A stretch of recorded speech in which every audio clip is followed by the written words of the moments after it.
2, 3, cric, crac.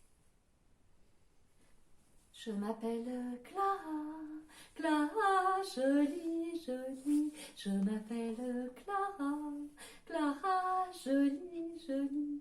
Ah, cette petite Clara, c'était une vraie fille du bitume, une vraie fille d'Héré. Elle n'avait pas eu de chance, elle avait perdu ses parents très jeunes. Et elle avait été recueillie par une tante, mais alors celle-là, vraiment pas un cadeau. Une véritable marâtre. Qui pleuve, qui neige, qui vente. À chaque fois, elle disait « Allez Clara, débarrasse-moi le plancher et rapporte-moi de l'argent, sinon gare !» Et tous les jours, Clara partait seule dehors. Seulement Clara, c'était une petite fille joyeuse et elle avait trouvé un endroit qu'elle aimait bien. C'est au numéro 7 de la rue des Bienheureux, il y avait un porche, elle s'installait et là elle chantait « Je m'appelle Clara, Clara, jolie, jolie, je m'appelle Clara ». Et les gens qui passaient lui donnaient toujours quelques pièces et elle repartait tous les jours avec les poches pleines. Oui, mais voilà, ce jour-là, c'était le matin de Noël. Tous les enfants étaient près du sapin en train de découvrir leurs cadeaux de Noël. Mais comme à son habitude, la marâtre a dit « Allez Clara, débarrasse-moi le plancher, rapporte-moi de l'argent, sinon gare !» Et la petite Clara a mis un manteau noir tout fin. Elle est sortie dehors et pas de chance. Il avait neigé pendant toute la nuit et un manteau de neige recouvrait la ville. Il n'y avait pas un chat dehors. Alors, comme à son habitude, elle était au numéro 7 de la rue des Bienheureux, sous le porche. Il n'y avait personne autour d'elle, mais comme il faisait très froid pour se réchauffer, « Je m'appelle Clara, Clara, jolie, jolie, je m'appelle Clara. » Et comme si ça ne suffisait pas, voilà qu'une tempête s'est déclarée, le vent a soufflé, des flocons de neige partout tourbillonnaient, et la pauvre petite Clara, elle s'est recroquevillée sur elle-même, elle s'est fait petite, et c'est à ce moment-là qu'elle a entendu.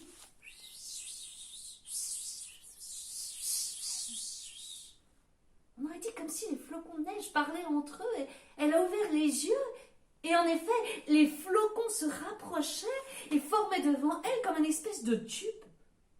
Toute surprise, Clara s'est levée. Elle a pris le tube dans ses mains et juste à ce moment-là, le tube s'est transformé en flûte de cristal. Oh, merci, merci, quel joli cadeau de Noël. Et toute contente Clara, elle a pris la flûte de cristal et elle a commencé à jouer. Et voilà que les notes de musique se sont égrenées, sont sorties de l'instrument de musique. Et voilà que les notes se sont approchées de Clara et elles ont entouré Clara. Elles l'ont pris dans leurs bras et elles l'ont montée, montée, montée dans le ciel, traversé les nuages, aller dans l'espace infini. Et elle a fini par se poser sur une drôle de planète. Tout était blanc comme une planète de cristal. La petite Clara était inquiète, elle avait sa flûte de cristal collée contre son cœur. Elle regardait autour d'elle et là elle a vu un palais magnifique, un palais de cristal. Alors elle est rentrée à l'intérieur. Il n'y avait personne, pas un bruit.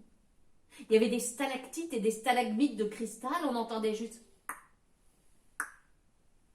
comme de l'eau qui tombait. Elle a traversé la deuxième salle.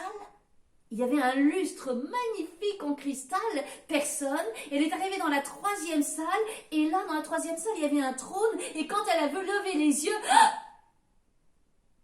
là, sur le trône, une petite fille qui lui ressemblait comme deux gouttes d'eau. On aurait dit sa jumelle, à la différence près qu'elle était en cristal. Et voilà que la petite fille a commencé à bouger, elle a dit « Oui, Clara, je suis ton double, tu as raison. Je suis ta jumelle, là où tu es une mendiante, je suis une reine. Tout ce palais t'appartient, car c'est le reflet de ton âme. Viens, Clara, rejoins-moi. » Et quand elle a entendu ça, Clara, elle, qui n'avait eu dans sa jeunesse que des coups, qui n'a vu que de chagrin, elle s'est mise à pleurer, c'était trop. Elle a versé toutes les larmes qu'elle n'avait jamais versées, et à chaque fois qu'il y avait une larme qui touchait le sol, elle se transformait en diamant. Bientôt, il y eut un ruisseau de diamants qui coulait à ses pieds.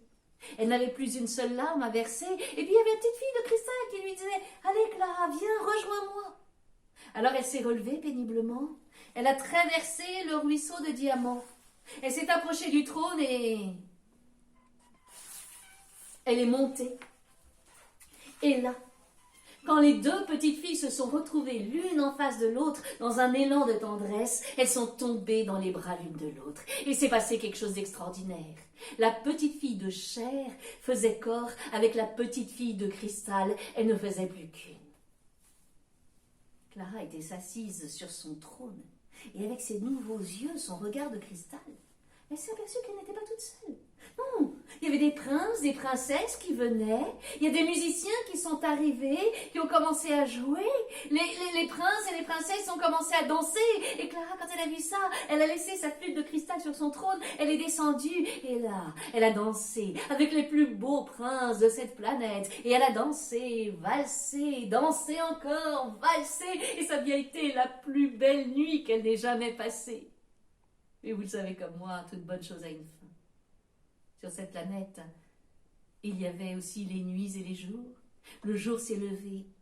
Les princes et les princesses sont repartis sur leur traîneau et sont partis ailleurs. Elle s'est retrouvée toute seule, alors elle est remontée sur son trône. Elle a pris sa flûte de cristal et elle s'est remise à jouer.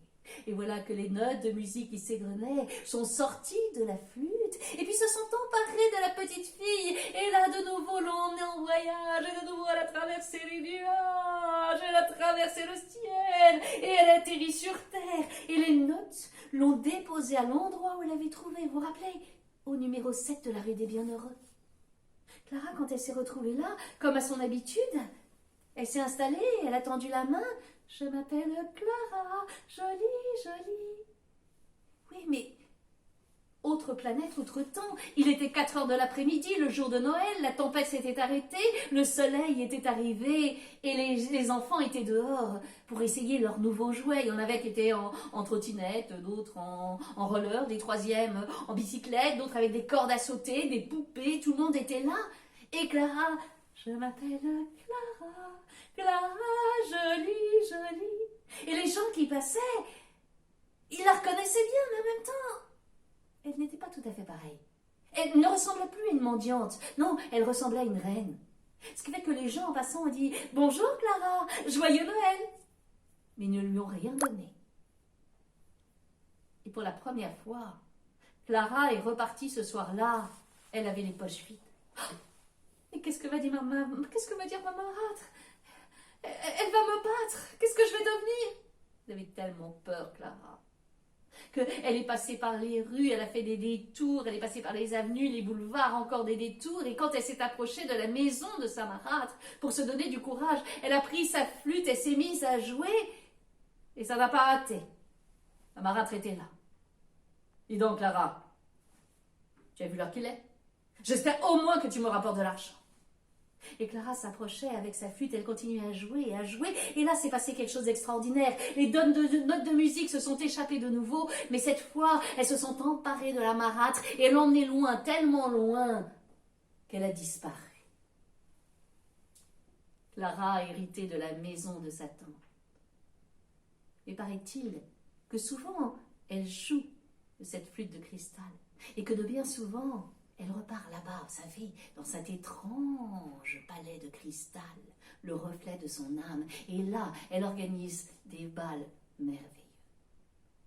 Clara était redevenue une reine. Et crac, l'histoire est terminée.